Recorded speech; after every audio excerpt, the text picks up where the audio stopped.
difuso ocidental. E aí você tem um controle que nasce desde uma corte pequena, de um pequeno circuito de corte, e chega até a Suprema Corte. Isso é ocidental.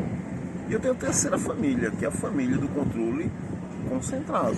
É o controle austríaco, é o controle de corte constitucional, é o controle de jurisdição constitucional, que a gente, digamos assim, nós, digamos assim, podemos dizer, né, corrigindo. Né? Então, esse controle de corte constitucional, de jurisdição constitucional tradicional, o chamado controle austríaco continental, que é seguido por Áustria, Alemanha, Itália, Portugal, Espanha, é um modelo que se instaurou com Keynes em 1920. Então, o primeiro ponto de partida para a gente entender é que nós temos três tipos de controle. O controle político francês, o controle norte-americano difuso e o controle austríaco continental, 1920. O grande problema brasileiro é que nós temos um controle que nasceu norte-americano por inspiração de Rui Barbosa com a Constituição Americana, em 1891.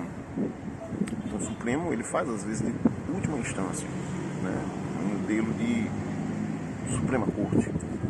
E nós temos, com o passar do tempo, da década de 60, a chegar à Constituição de 88, nós temos então um modelo que vai se, digamos assim, vai se miscigenando. E hoje nós temos o quê?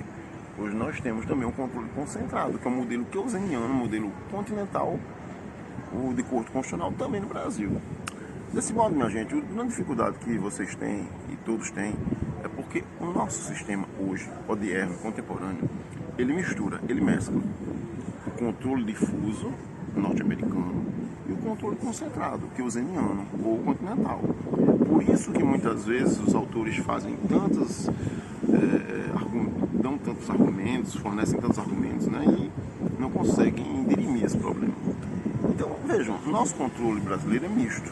Uns dizem que o político existe, no caso da CCJ, das Comissões de Constituição e Justiça, ou no veto presidencial, ou seja, o controle político. E no que tange o controle jurisdicional seria misto, né, do controle norte-americano e do controle austríaco ou continental.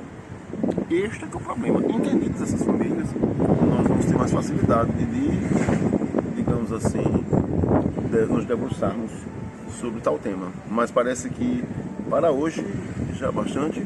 Fiquem vocês aqui com a vista do Capibaribe. Tchau.